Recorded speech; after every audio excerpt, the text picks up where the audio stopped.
देवरिया गइलू तब न केहू के हाथ में दुआइलू। इतना आसान नहीं खे। गोरखपुर देवरिया गइलू तब न केहू के हाथ में दुआइलू। साथ में लेके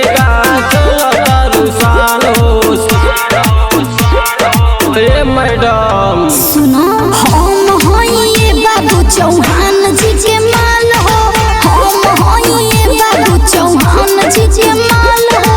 बुझलो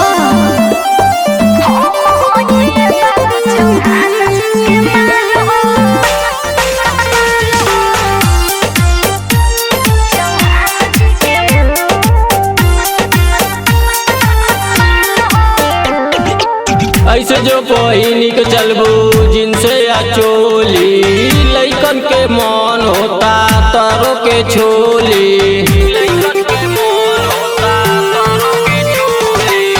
हई हम शहरी लाइव पूरा गाँव हो। अभी तू देखला कहाँ असली छाव भाव हो। बदल अंगूरी तो लाले लाले गाल हो। हमार जोड़ा केहू नहीं खे।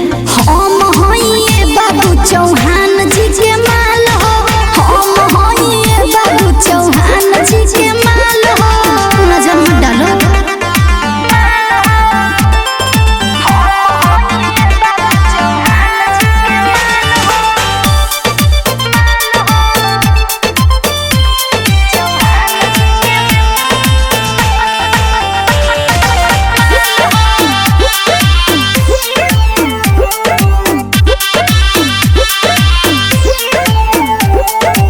हरिहर खेती देखी के ना करी जियान हो।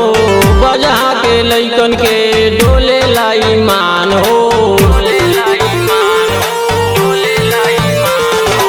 श्याम सुंदर पिंटू टूनी काली दोना ख्याल हो। रामू देवरवा जानी हो जाई बवाल हो। देखिए ऐसन चीज हमर बिगड़ेला हाल हो। देखिए कि सबर करा। हम होइए बाबू चौहान जी के माल हो। हम होइए बाबू चौहान जी के माल हो। बच के रही हो।